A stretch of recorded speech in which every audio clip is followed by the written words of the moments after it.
Namaste and welcome everyone to the Lightworker's Journey podcast. My name is Basri Haran. Today I have another exciting dual discussion with a good Lightworker friend of mine, Meg Benedicte.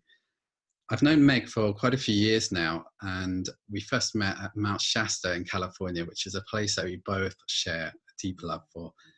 And after meeting Meg there, she actually appeared in our 2014 Shasta retreat, which is incredible. Those of you listening who came along to that retreat will know that we had an amazing experience there. And me and Meg have kept in touch over the years, been wanting to work together or collaborate, co-create in some way.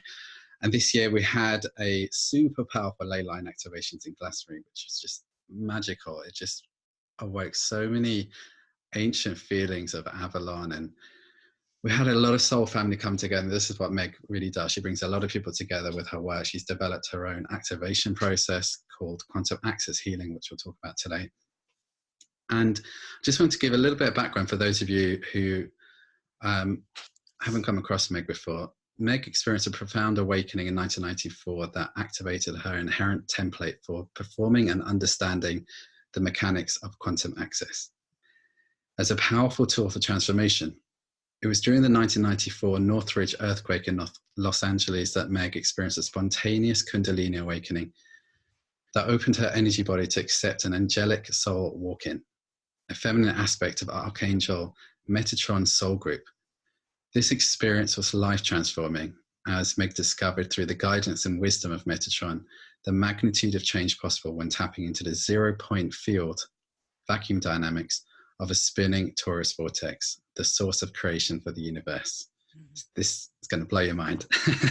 I've had sessions with Meg. I highly recommend it. It's literally mind-blowing. I'm excited to have you here, Meg. Welcome. Thank you, Vaz. It's always great to see you, and let's rock and roll here. Yeah, let's do it. Let's dive in. So, one of the things just to touch upon, because we just worked out in Glastonbury. Yes. I know that you have such a passion for working at these power spots as well and doing Leyline activations. You were just at Shasta as well, just recently. Mm-hmm. Can you share more about why you're going to these places and what kind of work you're doing? Sure. So in the early years when I was starting to really get accustomed to being having the soul embodiment, I found that I would even wake up in the middle of the night and I would see that my soul was working on the planetary grid and like easing earthquakes and volcanoes and this kind of thing. And it was like really kind of a soul calling, a heart calling to unite. And so the first, of course, place I united with was Mount Shasta. I moved there in 2012 and just united with the mountain and began to, in a sense, kind of feel, with your clairsentience, where the areas on the planet needed some help. We have so much history of violence and pain and suffering embedded into the land. So many of us are being called to work on these really what we call power centers, as Stonehenge. Glastonbury is a very big power center, so is Mount Shasta. And it's literally where all these ley lines come together and they create this, they call it a nodal point, but it's a power point and it's a vortex energy that's running in these sites. And in the, in the ancient years, these sites were all linked up through the grid, and they were especially to the main frequency generator at the Giza pyramid, and they were all maintaining a very high frequency planetary field, and we've lost that. So many of us, I have noticed more and more of us are feeling the pull, feeling the call to get literally physically onto these power places and help heal what's embedded in the land, clear the lines, open up the frequency generators and these vortex portals, and just keep spinning us higher and higher into more of what we would call the divine frequency level. We need to get this whole planet lifted up, and so that's part of why we're called to go to these spots. And I guess like in 1987, the harmonic convergence, Yes. So many people went to these sites, didn't they? And for me, this is when the shift, the noticeable difference in energy started to really happen. Definitely.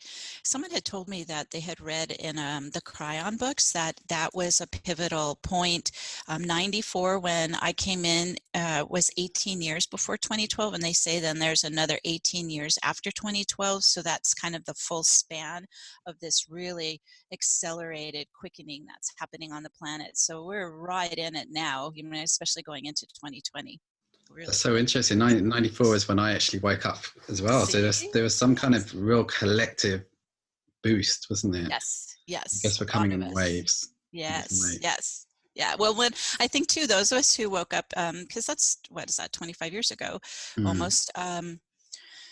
It's in a way, the wave, we call them kind of the waves, the first wave, the second wave, the third wave of Lightworkers. That wave, I think, was what I call the system busters. And so we came in to really start to penetrate the light into these really entrenched enslavement dark systems. And that's not easy work to do. I think the third and fourth and fifth waves, they're more to be building what this new era, this new earth paradigm. But I think us old timers, and you're not an old timer. How did you wake up 25 years ago? I had a hard time with it. But it's been a lot of work bringing down these really what I would call dysfunctional and destructive systems, so we can replace it with more love and compassion and harmony. Yeah, we seem to love it, don't we? Breaking things down, Yeah. especially when we see it not working. Right. Yeah.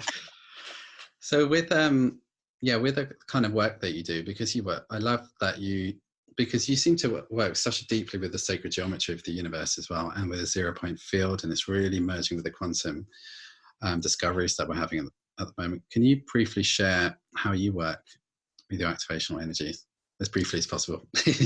Really. Yeah.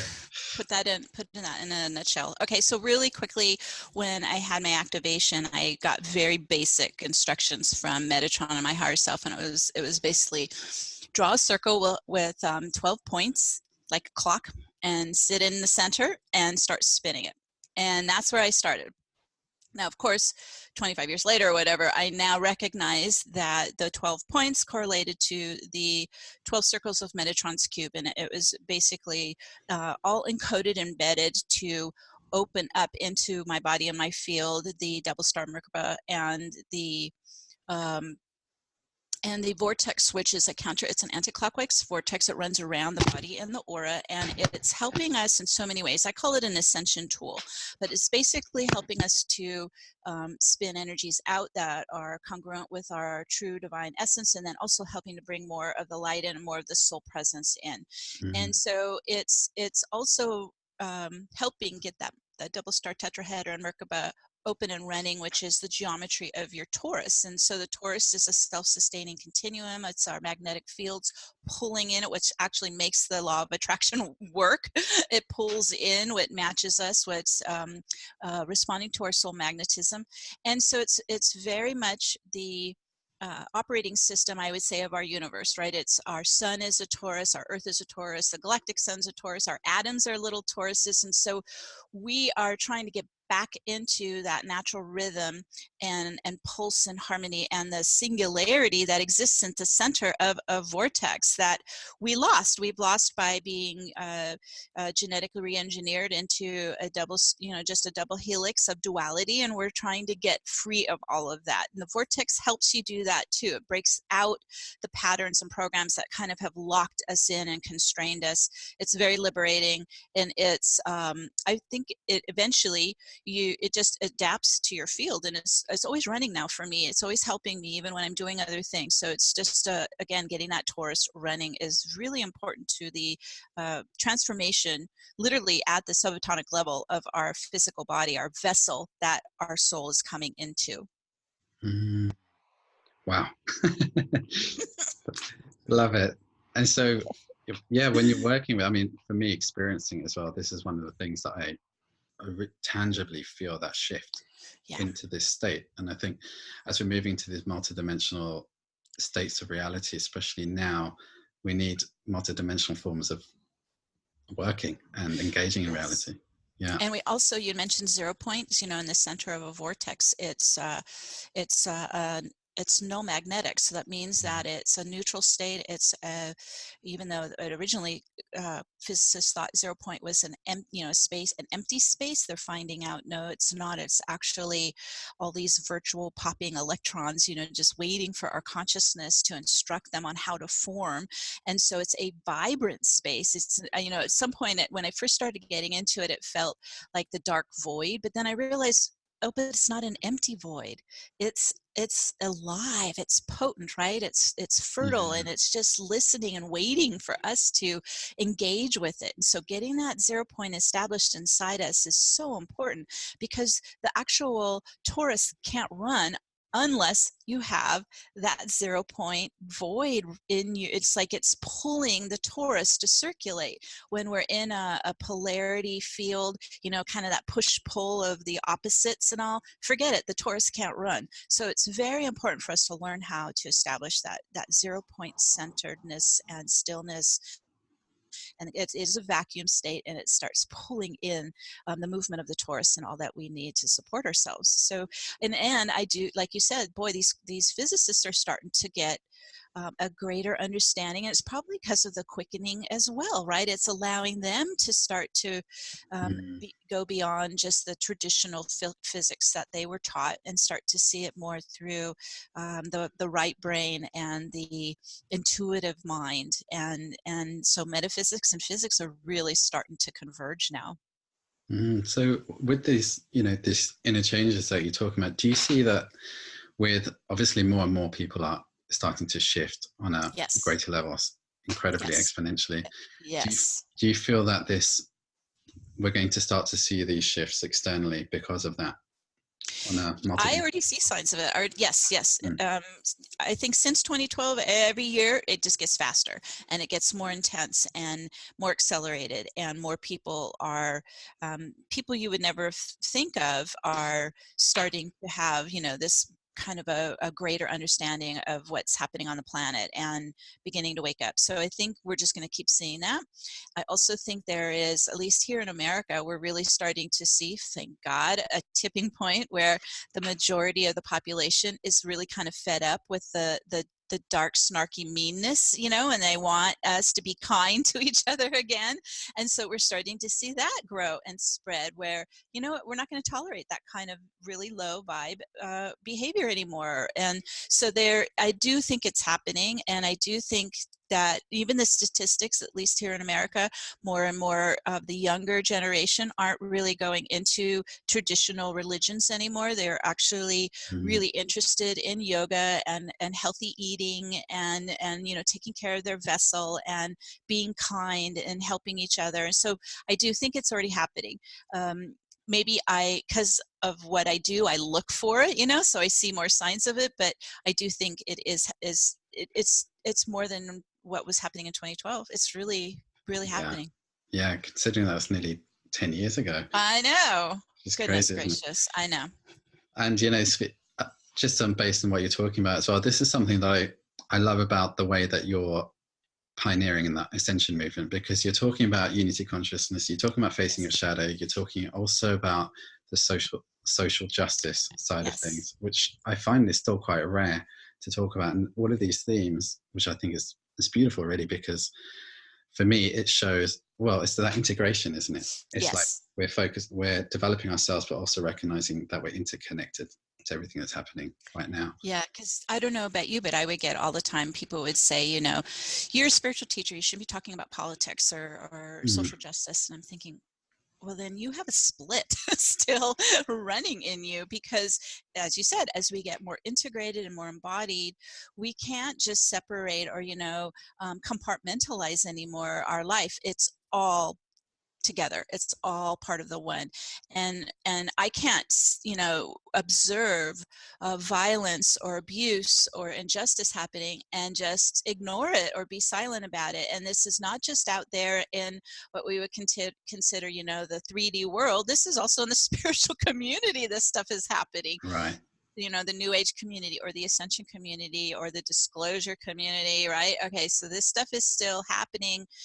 And I just find that, and I get a lot of pushback, but I just find I can't be silent anymore, and just because then we're complicit, then we're just allowing it to continue.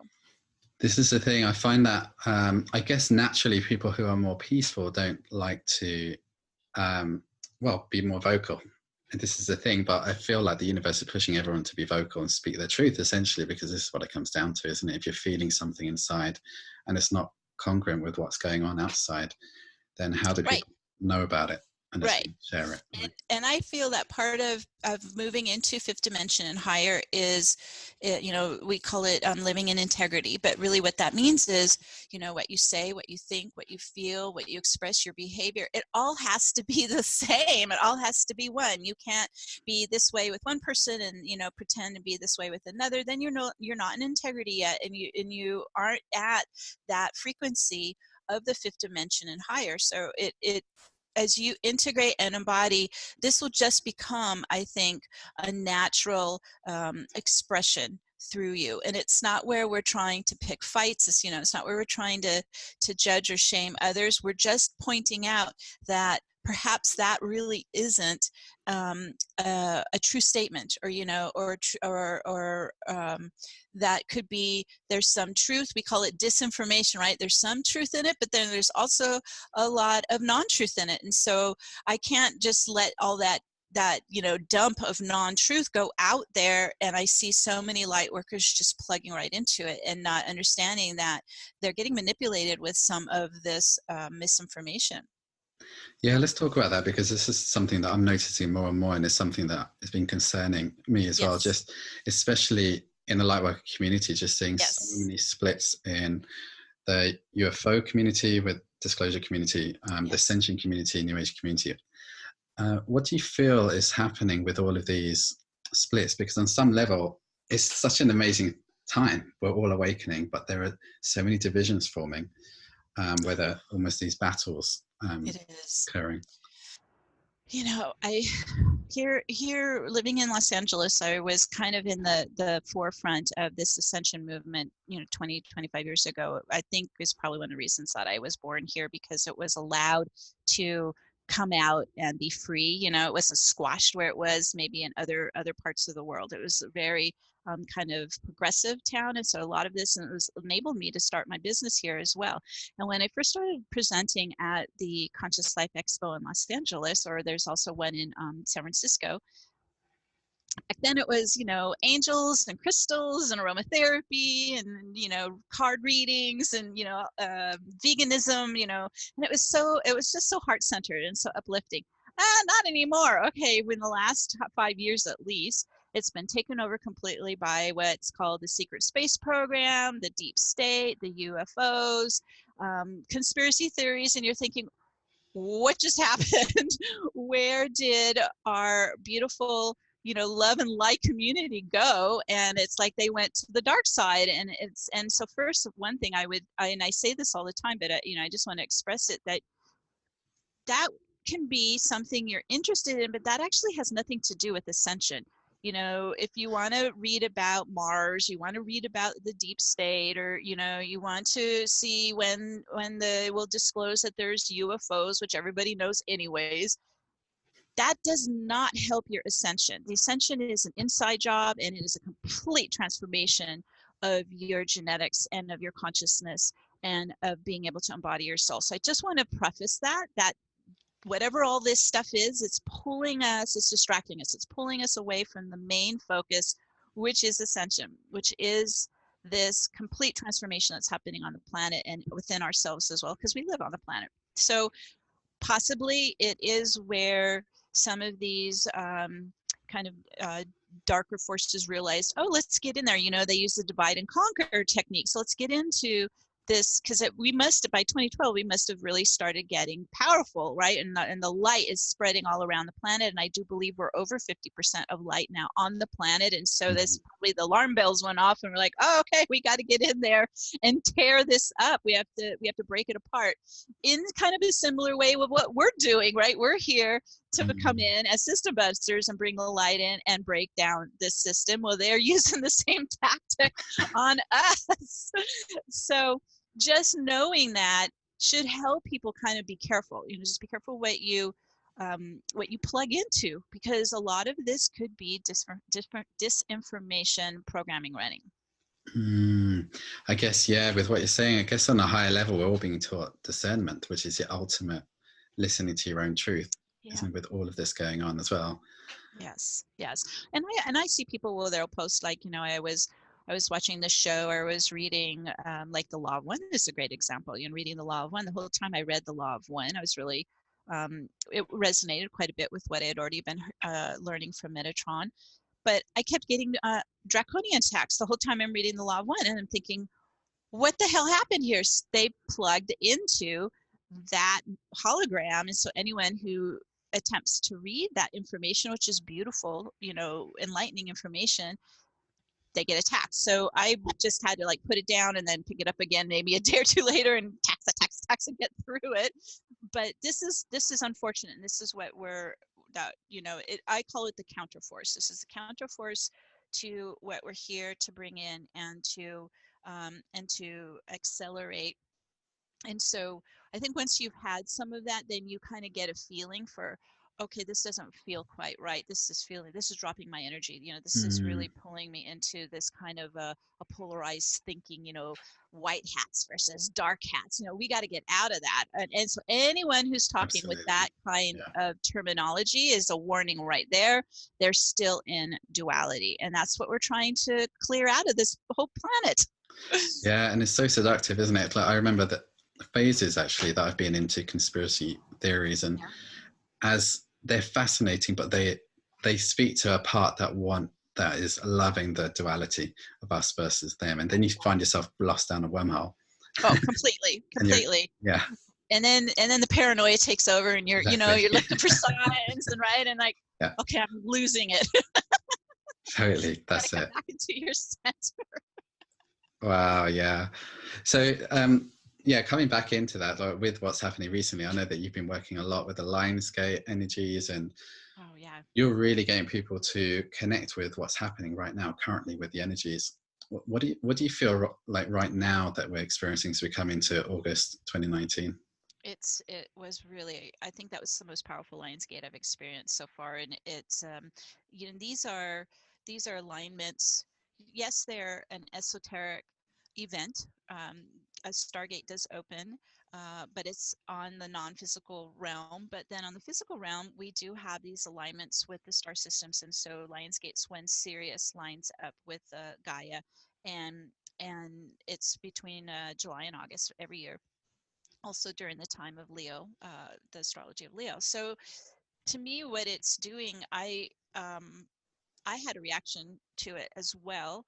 And then I've been working with clients, leading a global meditation, getting feedback from people what they're experiencing. So it does feel like a lot is happening on the heart. We call it the lion's heart is really starting to open, where you can hold that loving compassion and unconditional love with the courage and strength of a lion, you know, not constrict, you know, and withdraw and withhold, but be able to just love fully, you know, radiate this out. And so on the flip side, well, when you have a big upgrade like that, so it not only affects us on a psychological, emotional level. Let's say for me, I even found a little more core wounding open up that I wasn't aware of in the heart space, that required some healing work after Lionsgate. So you may have felt that maybe you felt some old past pain maybe comes to your awareness. It could be either romantic or with parental, or, you know, it could be anything, but it's all centered in the heart. I've been noticing that in client sessions. I've been also, a lot of people are purging. So when we have these big upgrades, we purge because your frequency went up a big notch. Think of it just like leaped up to another octave. So anything that's below that gets kind of repelled out. It purges out of you. So you might feel tired and exhausted. I certainly have. But it's a good exhaustion because, you know, most of your energy is going to this purging and clearing and healing.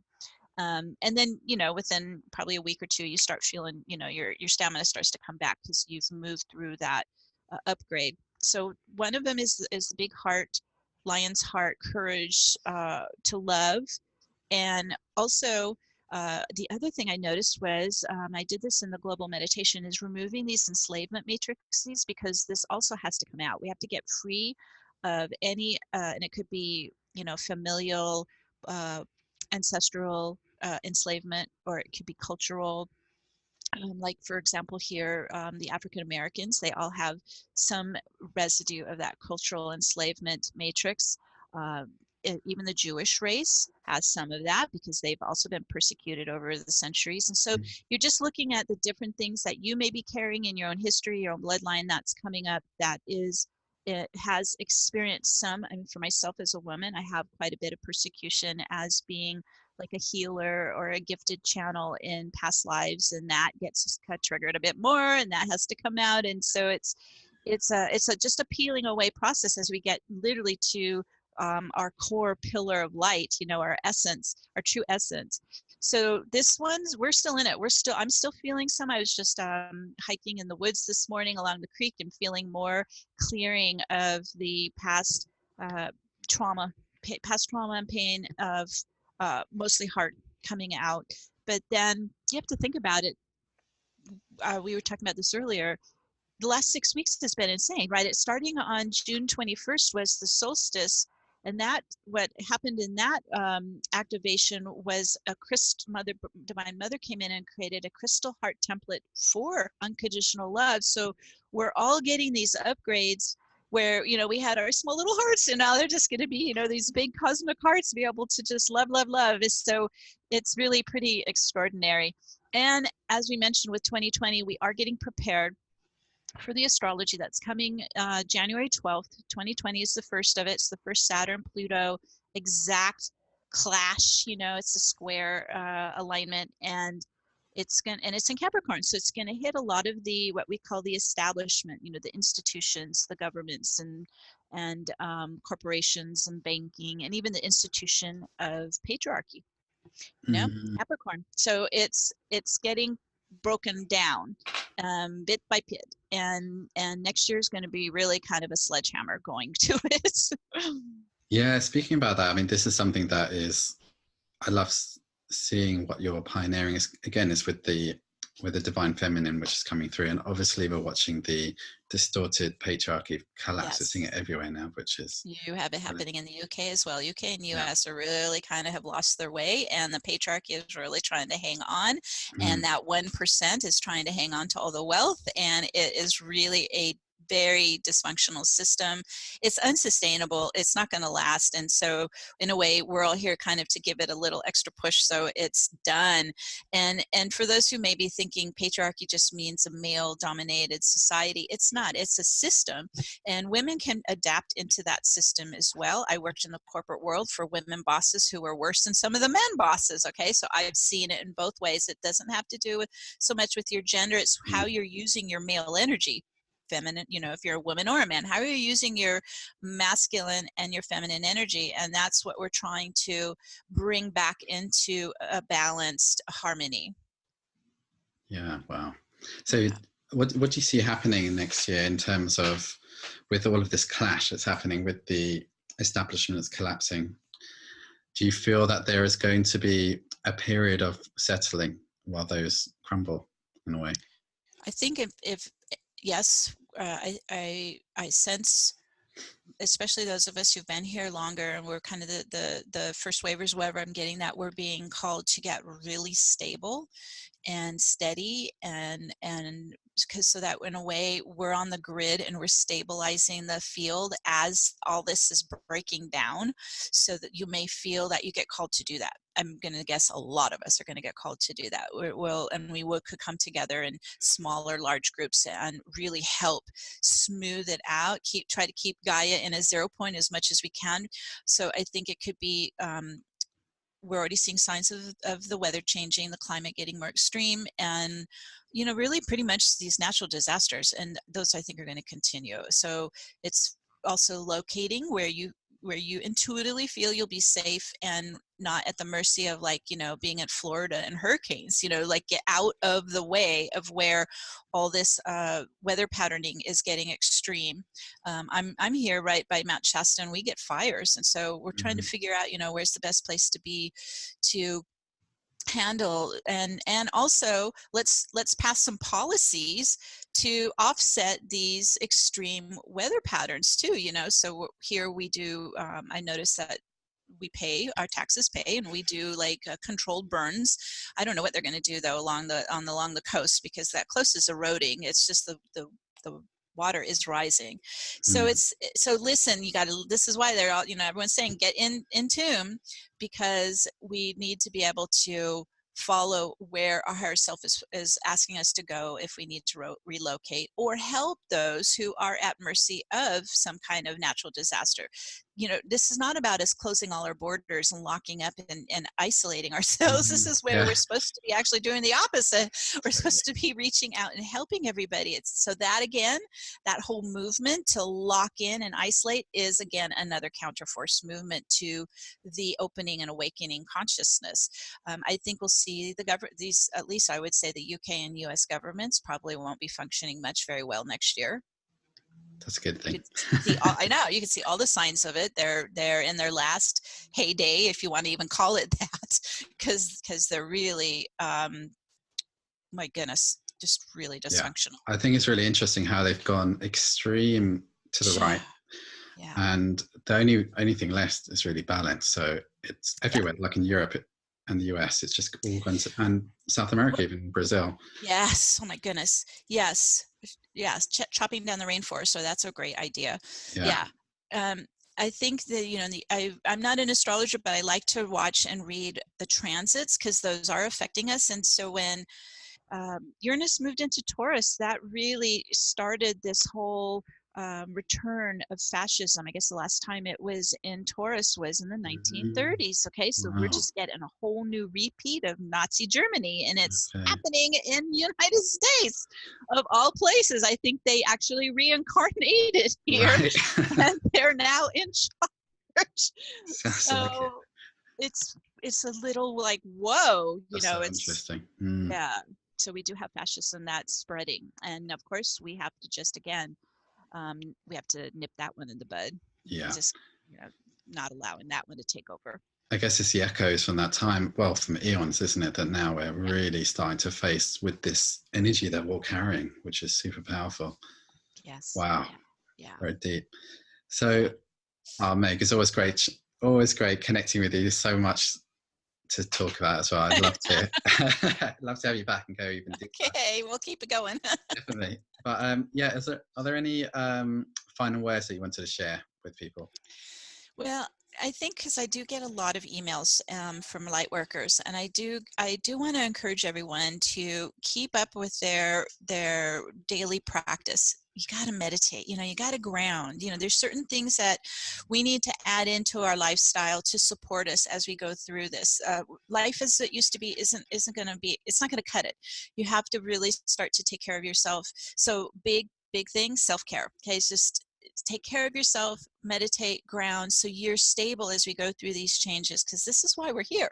So I just want to encourage them to kind of try to look at it from the bigger picture, because I think they're panicking a bit. You know, everyone's getting a little freaked out and panicking, and understand that you aren't alone. You have your higher self, you have your soul presence, you have your angels, you are surrounded by your soul group, your soul family. And so keep working with them.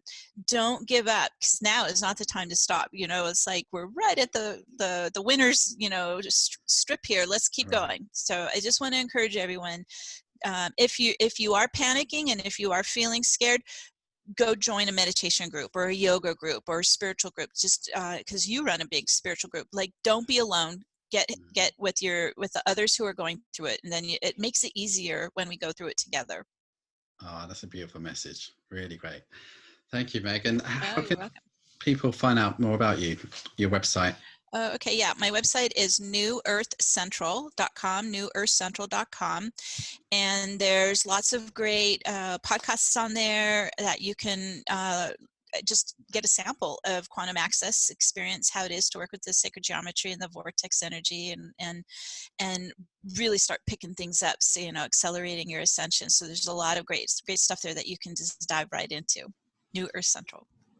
Thank you, Meg. We'll put the link in the bio as well. Okay. And yeah, thank you so much. Oh, Thank you. Thank you, Vaz. So lovely to be with you. Yeah, it was great. And for the rest of you, please explore Meg's work. I really recommend it. She goes deep. She'll take you to places that you didn't even know you wanted to go to within your consciousness. And please listen out for more podcasts. Be with you with a lot more information.